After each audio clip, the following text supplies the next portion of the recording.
My name is Jason Pizatella, President and CEO of the Morgantown Area Chamber of Commerce. We're pleased that you've been able to join us for this campaign interview process where we've invited all of the candidates for the House of Delegates in the 51st Delegate District to join the Chamber and spend between 10 and 15 minutes with us answering our questions that are of interest to the business community and the greater Morgantown area as a whole. All of the candidates have agreed to participate and limit their answers to 2 minutes for each question. And we're pleased that you've been able to join us and hope that you'll find this candidate information segment very informative. We're here with Roger Shuttlesworth, Republican candidate and Republican nominee for the House of Delegates in the 51st District. Roger, we appreciate you coming in to answer some questions that the Board of Directors of the Chamber has for all its candidates for the state legislature. And the first question is, the Governor and General Assembly in the state of North Carolina have been criticized recently by some business groups and some professional associations, such as the NCAA, over the passage of House Bill 2, otherwise known as the Bathroom Bill. If elected, would you support or oppose a bill of this nature, or one similar to the Religious Freedom Restoration Act that came before the legislature in 2016? That's a very interesting question, a very good one to start with. I do not support allowing different genders in the same bathroom. I would certainly support companies, businesses creating a third option, which would be like a family room or an alternate room for someone who felt that they didn't want to go into their normal gender bathroom. That would give them the privacy that they need. And I do think there are some issues that are safety issues for young children, whether they're male or female, and some other reasons that are safety related that might not make it safe for people that might be dressed as males or are males going into female bathrooms or vice versa. Okay, the state of West Virginia's budget has become increasingly challenging in recent years due to reduced severance taxes from coal and natural gas, combined with the ongoing effects of the lingering recession. Would you support increasing taxes to ensure that the state maintains the constitutionally required balanced budget? Why or why not? I would like to see all the alternatives. I know quite a bit about it. I've followed this closely. I think almost everyone in West Virginia that has read a newspaper or heard the news, or radio, or TV has seen that we are in a very precarious position. We've had a downturn in the amount of coal that's being brought out of the ground and sold. We've also had a downturn in the gas and oil industry. And both of those have combined with the current downturn in the business climate around the country. People just aren't spending as much. So with all those things, there are a three-pronged thing that we have to think about. Taxes, at the end of the day, if we can't find alternative methods, perhaps like reducing the size of government, the state's continuing to lose population, maybe we need to look at that as well as one alternative. I think there's projected to be almost a $400 million shortfall. I think when we get to Charleston and we start discussing these things, we've got to look at all the options, because I don't think any one option is going to take care of the entire problem. Some people have mentioned tobacco tax, they've mentioned gasoline tax, they mentioned also the reduction of the size of the state government. And there are certain areas you cannot touch there. You don't want to touch police agencies, the Department of Resources, the state EPA, certain groups that we need for day-to-day efforts to keep the state working well.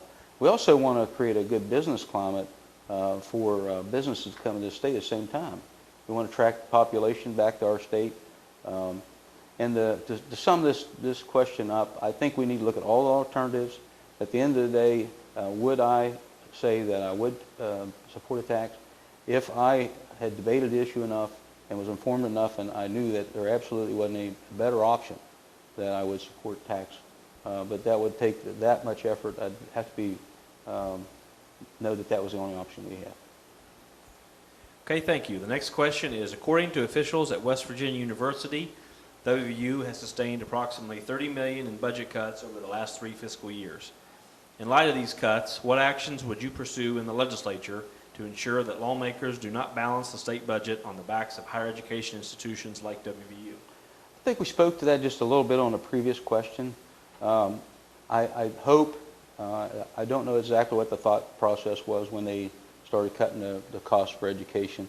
And I'm assuming they balanced that higher education versus our school system, which is our day-to-day K through 12 school system. If you had a choice between the two, which would you cut? Hopefully that is another one of the last options that we have. Education is very vital to the growth of this state. Do I think that would be one of the first things that I look at? That'd be the last thing I look at, is cutting education money. And I'm hoping that that's why they cut that they didn't have any other options. Is it necessary to do it again or in the future? I would like to look at some more information. And again, I would look at that as last opportunity to balance our budget. At the end of the day, we have a law that says we have to balance the budget. Are there other things that we can cut that would be less dangerous to our growth of our state? I think there are. Education should be one of the last. Social programs, we want to look at them last as well. We want to continue to take care of the elderly, the sick, and the afflicted people that need assistance from the state, Medicare, those kind of things, Medicaid. There are a lot of things out there that are very important to the people of West Virginia. At the end of the day, we need to put them in a priority level and make good decisions that have the least amount of harm to not only the schools, but the general population of West Virginia altogether. Next question is, small businesses make up the majority of the membership in the Morgantown Area Chamber of Commerce. If elected, what are your top priorities that would help small businesses thrive in the Morgantown area? One of the biggest things, and I think we've made some strides in it recently, is the good business climate. Good business climate is low taxes, and with low taxes, excuse me, I got a drink of water if you don't mind. With those low taxes, you also have to give the incentive to want to bring a new business. And when I say incentive, they have to have an opportunity to make a profit. Usually businesses survive, fail, or thrive based on whether or not they can make a profit. They're willing to compete on an even keel. So we have grant programs out there for new businesses are starting to strive. I would certainly entertain continuing those grant programs and incentive programs that would allow new businesses to flourish and come in the area. And for the businesses over here, like I said earlier, that we got to control the taxes, give them a good business climate where they can grow and expand and profit and flourish. I think that this community is growing very, very fast at this point in time. And there's a lot of new businesses being created. And I think that we are one of the positive sides of the state of West Virginia, and we are doing things in a very good way where they wouldn't continue to flourish. There are, like I said, there are some negatives. The taxes are one of the biggest issues, and costs. If we can keep those things down and give a good environment for new businesses to be willing to invest the money that's required to start up a new business. Last question, Roger, is in May 2015, the Governor's Blue Ribbon Commission on Highways released its final report outlining various findings concerning the future of the state road fund. Would you support an increase in the gasoline tax and/or registration fees paid at the DMV to fund additional highway infrastructure projects in this area and throughout the state? Why or why not? I think we look at that as a almost like what I call a sin tax. You know, the people who run the highways buy gas. It's obvious. And it's easy to take care of that problem by saying we're going to add a gas tax. And would I be totally opposed to a gas tax? No. At the end of the day, if we can't find other alternatives to maintain our roads, keep our roads in a situation where we are damaging vehicles. I know I've seen an article just yesterday in a local paper that the number of folks that need repairs to their vehicles, and that actually made a request for this Department of Highways to fix their vehicle, was up tremendously, like 8 times what it normally would be. So we obviously have some problems out there on our highway system, and they need repair. We need to look at that closely. We need to look at our current funding sources, and are there any other sources that we can gather in and meet some of that shortfall. And personally, I think we need to be on the cutting edge. I think we need to not only repair what we have, but we need to look to the future and think about expansion. Morgantown is a perfect example.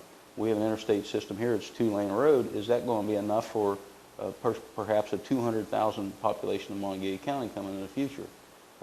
Probably not. And I think there's some studies out there now that are talking about increasing the highway to a 3-lane highway from the state line here near Morgantown all the way to Clarksburg. So I think that if we're going to do those kind of things and look toward the future, we're going to have to come up with, be creative and come up with new revenue sources to actually sustain that and to make that possible. Thank you, Roger, for coming in. That's the last question. Appreciate your time, and best of luck on the November 8th general election. Thank you, Jason. Thank you.